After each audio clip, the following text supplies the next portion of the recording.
मैं डॉक्टर भामा अग्रवाल आपके अपने यूट्यूब चैनल पर आपका स्वागत करती हूँ, अभिनंदन करती हूँ। ये बच्चों, आज हम श्रीमती महादेवी वर्मा जी द्वारा रचित संस्मरण प्रणाम का अध्ययन करते हैं। यह उनके संस्मरण संकलन पथ के साथी से लिया गया है। इस संस्मरण के अध्ययन से पूर्व हमें कुछ स्मरणीय बिंदुओं पर विशेष ध्यान देना होगा, जो इस प्रकार हैं। नंबर 1, प्रणाम नामक संस्मरण श्रीमती महादेवी वर्मा जी द्वारा रचित है। नंबर 2, संस्मरण प्रणाम पथ के साथी नामक पुस्तक से लिया गया है। नंबर 3, यह संस्मरण एशिया के प्रथम नोबेल पुरस्कार विजेता गुरुदेव रविंद्रनाथ टैगोर को एक भावपूर्ण श्रद्धांजलि है। नंबर 4, लेखिका का मानना है कि कविंद्र रविंद्र का साहित्य जितना उच्च कोटि का है, उनका व्यक्तित्व भी उतना ही भव्य है। नंबर 5, गुरुदेव का सौम्य चेहरा चांदी से चमकते उजले बालों से घिरा हुआ था। उनकी उजली भ्रिकुटियों में गहरी आंखें और गिरती उठती पलकें मानो हर रहस्य का नापतोल करती हों। सुडौल नासिका मानव होने के गर्व का सूचक हो। उनके होठों पर हमेशा बनी रहने वाली जादुई हंसी सबको अपने आकर्षण में बांध लेती थी तथा अतिथियों से स्नेहिल व्यवहार उन्हें विराट व्यक्तित्व का धनी बनाते हैं। नंबर 6, लेखिका का मानना है कि वे गुरुदेव से 3 बार मिली हैं। नंबर 7, लेखिका अपने अध्ययन काल के समय पहली बार उनसे गद्यात्मक रूप से मिली। नंबर 7, यह मिलन हिमालय क्षेत्र पर स्थित रामगढ़ के पर्वत की ढाल पर कई एकड़ में बने छोटे से बंगले में उनके द्वारा प्रयोग की गई अलमारी की दराजों में रखे कागजों के माध्यम से हुआ। नंबर 9, वे इस बंगले में अपनी बीमार बेटी की देखभाल के लिए रहे थे। उसकी मृत्यु के बाद वे कभी यहाँ वापस नहीं आए। नंबर 10, यह बंगला किसी अंग्रेज ने अपने विश्राम के लिए ले लिया था और उसी ने लेखिका को बड़े शिष्टाचार पूर्वक यह भीतर बाहर से अच्छी तरह दिखाया। नंबर 11, यहाँ अड़ोस पड़ोस से रविंद्र के महामानव होने के गुणों का लेखिका को पहली बार पता चला। नंबर 12, दूसरी बार लेखिका लेखन से जुड़ने के बाद कविंद्र से शांति निकेतन में प्रत्यक्ष रूप से मिली। नंबर 13, इस समय गुरुदेव काली मिट्टी से बनी श्यामली नामक कुटिया में बैठकर सृजन अर्थात लेखन का कार्य कर रहे थे। नंबर 14, तीसरी बार लेखिका ने वृद्ध गुरुदेव को कोलकाता के रंगमंच पर सूत्रधार की भूमिका में देखा। नंबर 15, सूत्रधार की भूमिका गुरुदेव शांति निकेतन के निर्माण के लिए धन संग्रह करने हेतु कर रहे थे। एक महामानव का यह आर्थिक अभाव लेखिका के मन को टीस से भर गया। नंबर 16, गुरुदेव अभाव के प्रभाव से सदैव मुक्त रहकर प्रसन्न चित्त व लक्ष्य पर अडिग रहे। नंबर 17, गुरुदेव की दृष्टि में कोई क्षुद्र, अपवित्र, हीन और त्याज्य नहीं था। वे इनमें भी महामानव गढ़ने की क्षमता रखते थे।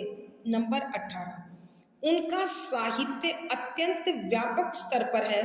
बेशक उनके द्वारा लिए विषयों पर पहले कार्य हो चुका था, मगर ये विषय नवीनता लिए हुए अर्थात नए भाव नई दृष्टि से रचे गए थे। नंबर 19, लेखिका का मानना है कि छायावादी साहित्य का जन्म और विकास उनकी छत्र छाया में हुआ। उनके महाप्रयाण अर्थात मृत्यु के साथ ही छायावाद का समापन हो गया। नंबर 20, कोलकाता से एक परिचित ने लेखिका को गुरुदेव की अस्थियों की थोड़ी सी राख लाकर दी, जिसे पाकर उनकी प्रार्थना में शांति निकेतन सजीव हो गया। नंबर 21, संक्षेप में लेखिका के अनुसार गुरुदेव सौंदर्य प्रेमी, भावुक पिता, मानवतावादी, समाज सेवी, आदर्श राजनीतिज्ञ, शिल्पकार, दार्शनिक आदि से बढ़कर एक सच्चे मानव थे। ये सब विशेषताएं उन्हें महामानव बताती हैं। आइए अब इनके स्मरण के साथ ही हम संस्मरण के पदों की व्याख्या करते हैं। पद संख्या 18, हमारे प्रत्यक्ष ज्ञान में भी कल्पना और अनुमान अपना धूप छाही ताना बाना बुनते रहते हैं।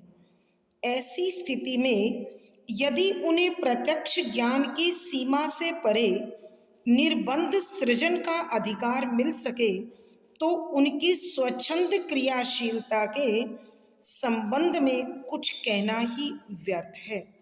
प्रसंग प्रस्तुत गद्यांश हमारी हिंदी की पाठ्य पुस्तक संस्मरण में छायावाद के आधार स्तंभ कवियों में प्रमुख श्रीमती महादेवी वर्मा जी द्वारा रचित प्रणाम नामक संस्मरण से लिया गया है। संदर्भ, यहाँ लेखिका श्रीमती महादेवी वर्मा जी जब पहली बार रामगढ़ के उस बंगले में पहुंचती है जहां कभी गुरुदेव रविंद्रनाथ ने अपनी बीमार पुत्री की देखभाल के लिए निवास किया था, वहां उनसे संबंधित, उनसे जुड़ी अनेक वस्तुओं को देखती है, बंगले के निर्माण को देखती है और आस पड़ोस से जो कुछ उन्हें प्राप्त होता है वह उन सबको गहराई से अनुभव करती है। तो इनसे जुड़ी जो अनुभूतियां लेखिका की हैं, लेखिका उन पर प्रकाश डाल रही है। व्याख्या, शब्दों के अर्थ साथ साथ हमारे यानी मानव के प्रत्यक्ष जो सामने है, ज्ञान जानकारी में भी के अंदर कल्पना मनुष्य के मन की उड़ान और तथा अनुमान अंदाजा अपना स्वयं का यानी साहित्यकार का धूप छाही कि धूप और छाया के मिलन की तरह ताना बाना कथाक्रम यानी कहानी की विषय वस्तु को जोड़ना, बुनते रहते हैं, बनाते रहते हैं। यहाँ लेखिका श्रीमती महादेवी वर्मा जी एक साहित्यकार की प्रवृत्ति जिसके अनुसार वह अपने मूल विषय की जो प्रत्यक्ष जानकारी उसे प्राप्त होती है उसमें कुछ अपने मन की उड़ान और कुछ उसके अंदाजे का जो तालमेल लेकर वह कथा को बनाते हैं, उसका उद्घाटन करते हुए लिखती हैं कि जो भी एक साहित्यकार को देखने से, सुनने से, समझने से ज्ञान प्राप्त होता है, उसमें भी वो अपनी मन की कल्पना से, मन की उड़ान से और अपने बुद्धि के अंदाजे से, व्यवहार के अंदाजे से उस कथा क्रम को ठीक उसी प्रकार बुनते हैं, तैयार करते हैं जैसे धूप और छाह मिलकर पूरे वातावरण को निर्मित करते हैं, उसको सुखदायक, आरामदायक बनाते हैं। अर्थात कहने का भाव यह है कि प्रत्येक साहित्यकार अपने मूल विषय को कल्पना के रंगों से इस प्रकार भरता है कि वह कथा समाज के लिए एक प्रेरणा हो, समाज के लिए एक आदर्श हो और समाज को एक सही दिशा देने में सहायक हो। ऐसी स्थिति में यदि उन्हें प्रत्यक्ष ज्ञान की सीमा से परे निर्बंध सृजन का अधिकार मिल सके तो उनकी स्वच्छंद क्रियाशीलता के संबंध में कुछ कहना ही व्यर्थ है। ऐसी स्थिति इस प्रकार के हालात में यदि उन्हें अर्थात साहित्यकार को प्रत्यक्ष ज्ञान, वास्तविक ज्ञान, यथार्थ ज्ञान, असली ज्ञान की सीमा मर्यादा से परे हटकर निर्बंध, बिना किसी बंधन के अर्थात मनमाना सृजन रचना का अधिकार हक मिल सके तो कि यदि ऐसे हालातों में किसी भी साहित्यकार को वास्तविक ज्ञान के बिना, ज्ञान की सच्चाई के बिना, बिना किसी रुकावट के लेखन का अधिकार मिल जाए तो उसकी स्वच्छंद क्रियाशीलता के कि उसकी मनमाने कर्म में, उसकी मनमानी रचनाओं के संबंध में कुछ भी कहना व्यर्थ होगा, बेकार होगा, बेअसर होगा। आइए प्यारे बच्चों, हम एक बार फिर इस पद की व्याख्या करते हैं। यहाँ लेखिका श्रीमती महादेवी वर्मा जी गुरुदेव रविंद्रनाथ टैगोर से जो प्रथम बार मिली और उनके हृदय ने जो अनुभूतियां उनके विषय में ग्रहण की, उसके साथ ही एक साहित्यकार के कथा धर्म को, कर्म धर्म को उद्घाटित करती हुई लिखती हैं कि जब भी किसी साहित्यकार के सामने उसके मूल विषय से जुड़ी यथार्थ जानकारी अथवा विषय से जुड़ा ज्ञान उसे मिलता है तो वह उसमें कल्पना और अपने अनुमान यानी अपने मन के भावों की उड़ान का और बुद्धि से लिए गए अंदाजों का इस प्रकार से ताना बाना बुनते हैं, उस कथाक्रम को इस प्रकार बांधते हैं जैसे कि धूप और छाह साथ साथ चलती हैं। और साथ ही लेखिका कहती हैं, ऐसी स्थिति में यदि उन्हें प्रत्यक्ष ज्ञान की सीमा से परे निर्बंध सृजन का अधिकार मिल सके तो उनकी स्वच्छंद क्रियाशीलता के संबंध में कुछ कहना ही व्यर्थ है कि इसी संदर्भ में, इसी अवस्था में, इन्हीं हालातों में यदि एक साहित्यकार को वास्तविक ज्ञान के बिना या उसकी मर्यादा में बंधे बिना, बिना किसी बंधन के मनमाने लेखन का अधिकार प्राप्त हो जाए तो उसके द्वारा लिखा वह साहित्य, उसके द्वारा रचित वह कार्य बिना किसी बंधन के अर्थात मनमाने व्यवहार के कारण वो कुछ कहने सुनने लायक नहीं होगा। अर्थात लेखिका के कहने का भाव यह है कि वास्तविक, असल और यथार्थ तथ्यों के मेल के बिना कोई भी कल्पना, कोई भी अंदाजा हमें दिशा निर्देश नहीं दे सकता, हमारे लिए आदर्श नहीं गढ़ सकता। भावार्थ, लेखिका के कहने का भाव यह है कि एक साहित्यकार मूल विषय से जुड़ी वास्तविक जानकारी में कल्पना और अंदाजों के माध्यम से रंग भरता है और ताने बाने को इस प्रकार से रचता है, बुनता है कि वो समाज के लिए सत्यम शिवम सुंदरम हो जाए। पद संख्या 19। बंगले के अंग्रेज स्वामी ने अत्यंत शिष्टाचार पूर्वक मुझे भीतर बाहर सब दिखा दिया, पर उसके सौजन्य के आवरण से विस्मय भी झलक रहा था।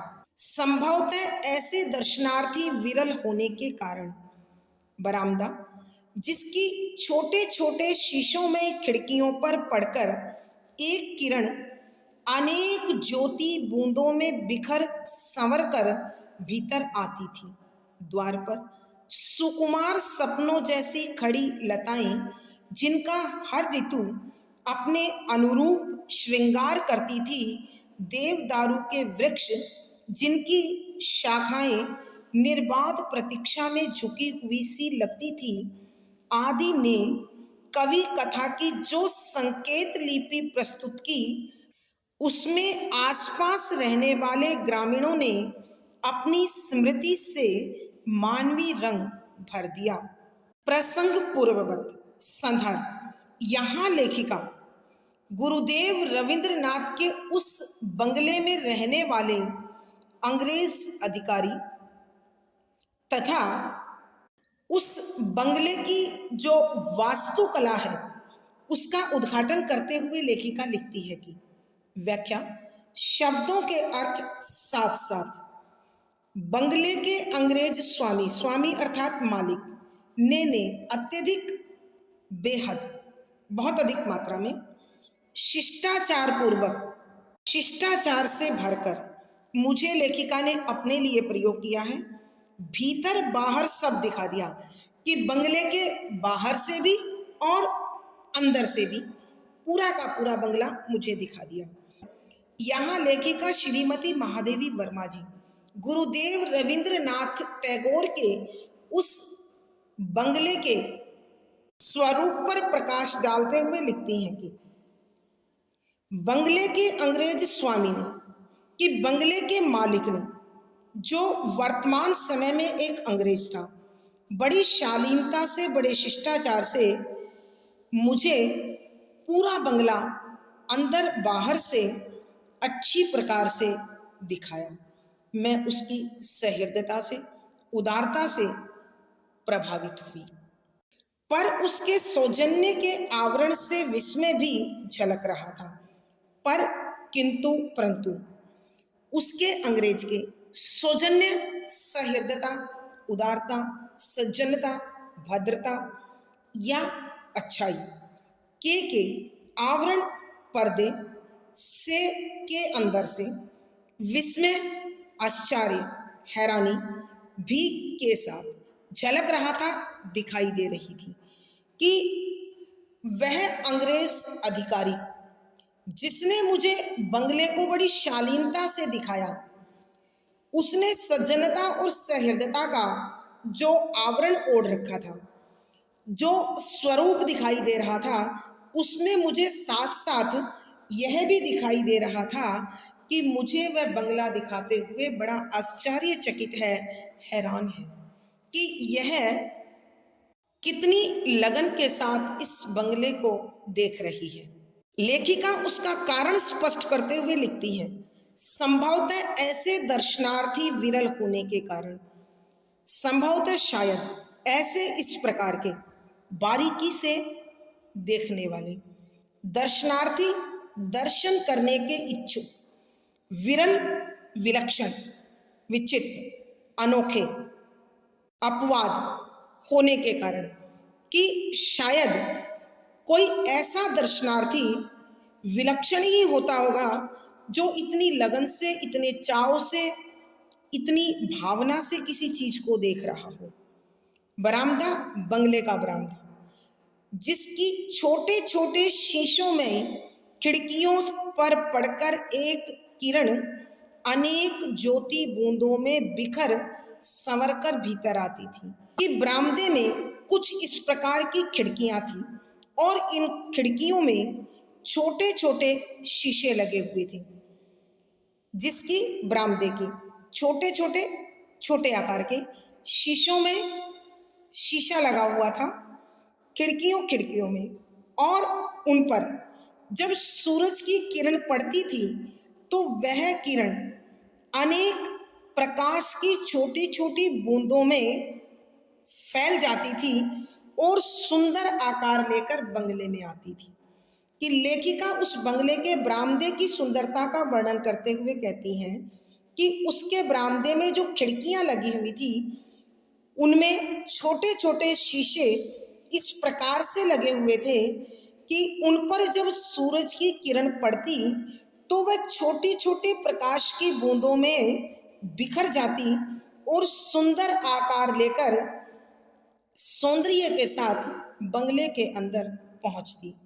द्वार पर सुकुमार सपनों जैसी खड़ी लताएं, द्वार दरवाजा पर ऊपर सुकुमार कोमल, बेहद कोमल सपनों स्वप्न जैसी के समान खड़ी खड़ी हुई लताएं बेल, जिनका हर ऋतु अपने अनुरूप श्रृंगार करती थी, कि इस बंगले के दरवाजे पर कुछ कोमल सपनों जैसी बड़ी ही कोमल लताएं खड़ी हुई थी, लगी हुई थी, जो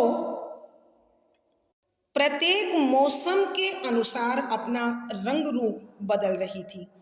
देवदारू के वृक्ष जिनकी शाखाएं निर्बाध प्रतीक्षा में झुकी हुई सी लगती थी, कि वहां देवदारू के वृक्ष उगे हुए थे और उनकी टहनियां निर्बाध बिना रुकावट के प्रतीक्षा इंतजार में झुकी हुई सी महसूस हो रही थी, कि देवदारू वृक्षों की शाखाएं इस प्रकार झुकी हुई थी, जो मानो बिना किसी रुकावट के गुरुदेव का अथवा किसी का इंतजार कर रही हूं।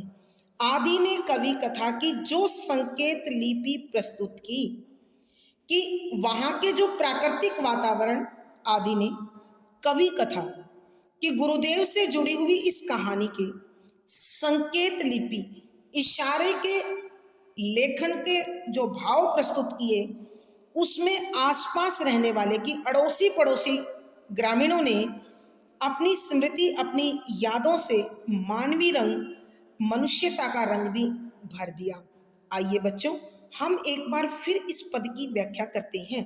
यहाँ लेखिका श्रीमती महादेवी वर्मा जी गुरुदेव के उस बंगले का चित्रण करते हुए लिखती हैं कि बंगले के अंग्रेज स्वामी ने अत्यंत शिष्टाचार पूर्वक मुझे भीतर बाहर सब दिखा दिया, पर उसके सौजन्य के आवरण से विस्मय भी झलक रहा था, कि बंगले में रहने वाले अंग्रेज अधिकारी ने बड़ी शालीनता के साथ मुझे उस बंगले का अंदर बाहर सब अच्छी प्रकार से दिखाया, लेकिन मैं यह देख रही थी कि वह अंग्रेज अधिकारी जो उदारता, जो सहृदयता, जो भद्रता का परिचय दे रहा था, उसमें कुछ आश्चर्य भी मिला हुआ था।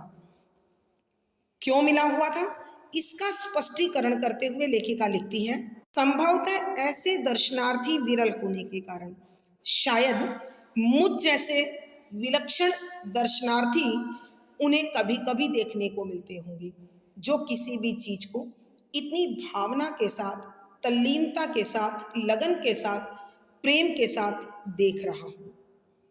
और जो मैंने वहां बंगले में देखा उसका वर्णन करते हुए बताती हैं, और जो उन्होंने बंगले में देखा उसका वर्णन करते हुए लिखती हैं, जिसकी छोटे छोटे शीशों में खिड़कियों पर पड़कर एक किरण अनेक ज्योति बूंदों में बिखर संवरकर भीतर आती थी, कि वहां एक ऐसा बरामदा था जिसकी खिड़कियों में छोटे छोटे शीशे लगे हुए थे, और जब इन शीशों पर सूर्य का प्रकाश पड़ता तो वह अनेक प्रकाश की नन्ही नन्ही बूंदों में बिखर जाता, बंट जाता, और सुंदर रूप धारण कर, आकर्षक रूप धारण कर बंगले के अंदर वो प्रकाश पहुंचता। द्वार पर सुकुमार सपनों जैसी खड़ी लताएं, जिनका हर ऋतु अपने अनुरूप श्रृंगार करती थी, कि उस बंगले के दरवाजे पर कोमल सपनों के समान अत्यधिक कोमल स्निग्ध बेल लगी हुई थी, खड़ी हुई थी, जो हर ऋतु के अनुसार, हर मौसम के अनुसार रूप रंग बदल रही थी।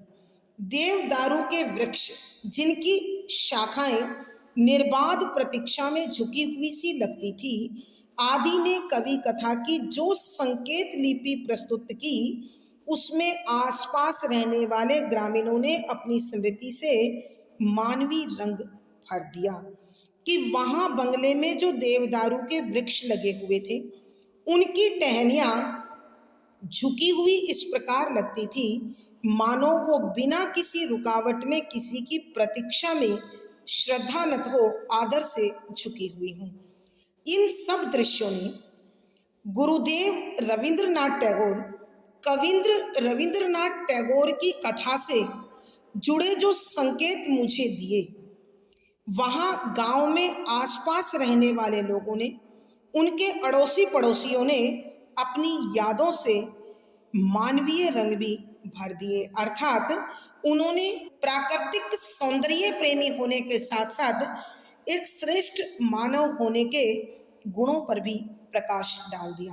भावार्थ, लेखिका के कहने का भाव यह है कि गुरुदेव के उस बंगले के दर्शन ने मुझे उनके प्रकृति के सौंदर्य का जो अनुराग गुरुदेव में भरा हुआ था वह स्पष्ट कर दिया। विशेष यहाँ गुरुदेव के वास्तु और प्रकृति से जुड़े सौंदर्य की अनुभूतियों पर प्रकाश डाला हुआ है। शुद्ध साहित्यिक खड़ी बोली का प्रयोग है। तत्सम प्रधान शब्दावली ने विषय को भावपूर्ण बना दिया है। शांत रस प्रसाद गुण है कि संरचना विषय के अनुकूल है। वर्णात्मक और चित्रात्मक शैली का सुंदर तालमेल है। पद संख्या 20। किसी वृद्ध ने सजल आंखों के साथ कहा कि उस महान पड़ोसी के बिना उसके बीमार पुत्र की चिकित्सा असंभव थी।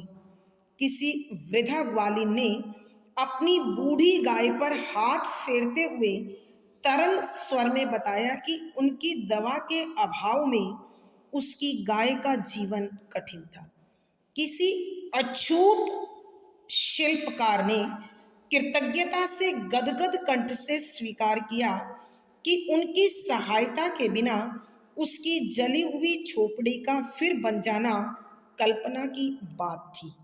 प्रसंग पूर्ववत संदर्भ, यहाँ लेखिका श्रीमती महादेवी वर्मा जी उस घटना का उल्लेख कर रही है जिसमें गुरुदेव के बंगले के पड़ोसियों ने उनके मानवीय स्वरूप पर प्रकाश डाला, उनके एक श्रेष्ठ मानव होने के गुणों का उद्घाटन किया। उन्हीं का वर्णन पाठकों से करते हुए लेखिका लिखती है कि व्याख्या, शब्दों के अर्थ आवश्यकता के अनुसार किसी वृद्ध ने यानी किसी बूढ़े व्यक्ति ने सजल आंसू भरी आंखों के साथ कहा उस महान पड़ोसी के बिना, कि गुरुदेव जैसे श्रेष्ठ पड़ोसी के बिना उसके बीमार पुत्र की चिकित्सा यानी दवा दारू इलाज असंभव नामुमकिन था।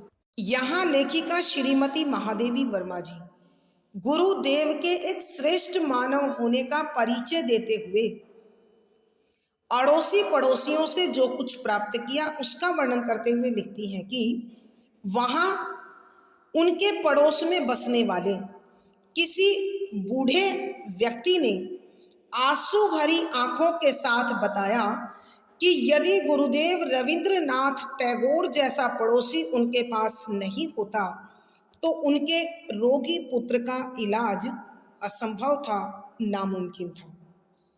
किसी वृद्धा ग्वालिन ने अपनी बूढ़ी गाय पर हाथ फेरते हुए तरल स्वर में बताया, वृद्धा बूढ़ी, ग्वालिन गायों को पालने वाली ग्वालिन, कि वहीं उस बंगले के पास रहने वाली एक बूढ़ी ग्वालिन अपनी बूढ़ी गाय के शरीर पर हाथ फेरते फेरते भावुक हो गई और रूंधे कंठ से और भर्राए गले से बताया कि वे उनके गाय के इलाज में सहायता नहीं करते तो दवा के अभाव में उनकी गाय शायद मर जाती है। आज जो उनकी गाय जीवित है वह गुरुदेव के उदार व्यक्तित्व के कारण है।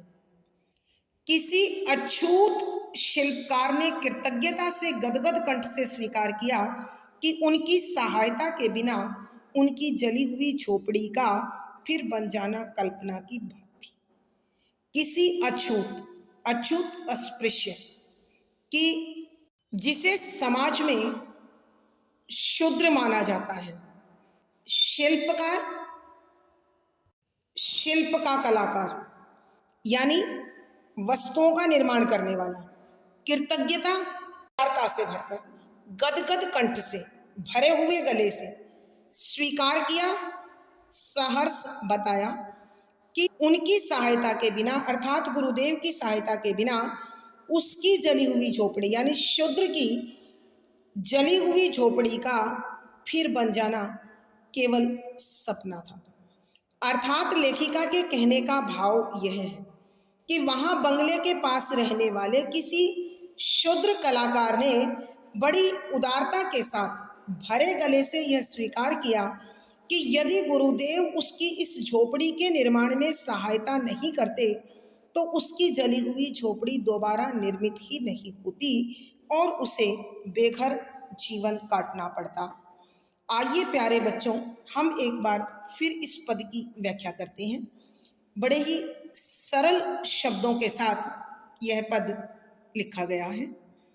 यहाँ लेखिका श्रीमती महादेवी वर्मा जी कविंद्र रविंद्र के मानव स्वरूप पर प्रकाश डालते हुए लिखती हैं कि उनके पड़ोसियों ने गुरुदेव के विषय में बताते हुए कहा कि एक वृद्ध जो उनके बंगले के पास रहते थे, उन्होंने अपनी आंखों में आंसू भरकर कहा कि गुरुदेव रविंद्रनाथ जैसा महान पड़ोसी यदि उनके पास नहीं होता तो उनके बीमार पुत्र का इलाज मुश्किल था, नामुमकिन था।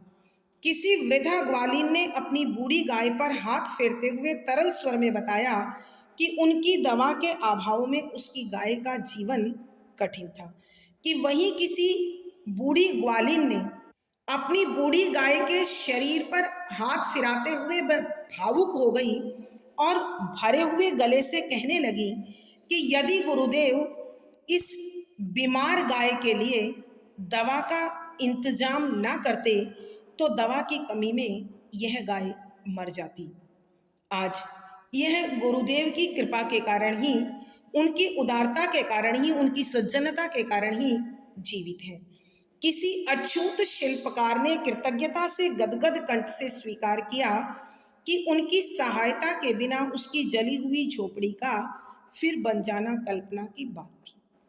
कि वहीं पास रहने वाले किसी शूद्र कलाकार ने बड़ी उदारता के साथ भरे हुए कंठ से यह स्वीकार किया, यह बताया कि यदि गुरुदेव उनकी जली हुई झोपड़ी को दोबारा बनवाने में या बनाने में उसकी सहायता न करते तो उसकी झोपड़ी केवल एक सपना होती, अर्थात आज भी शायद वो बिना छत के रह रहा होता। भावार्थ, लेखिका के कहने का भाव यह है कि गुरुदेव बिना किसी भेदभाव के, बिना किसी स्वार्थ के मानवता के पथ पर चलने को सदैव तत्पर रहते थे। विशेष यहाँ गुरुदेव के पूर्ण मानव होने के भावों पर प्रकाश डाला गया है। शुद्ध साहित्यिक खड़ी बोली का प्रयोग है। तत्सम प्रधान शब्दावली ने भावों को गंभीरता प्रदान कर दी है। शांत रस है, प्रसाद गुण है। वाक्य संरचना विषय की गंभीरता के अनुसार गंभीर है। यहाँ वर्णात्मक और चित्रात्मक शैली का सुंदर तालमेल है। आज की कक्षा में प्यारे बच्चों इतना ही। अगली वीडियो में फिर मुलाकात होगी। पिछली वीडियो का लिंक डिस्क्रिप्शन बॉक्स में मिल जाएगा। आशा है पढ़ा गया विषय आपको समझ में आया होगा। अपने भाव व विचार कमेंट बॉक्स में अवश्य लिखें। वीडियो को लाइक करें, शेयर करें और चैनल सब्सक्राइब करें। आपका दिन और जीवन मंगलमय हो, इसी शुभकामना के साथ आभार, धन्यवाद।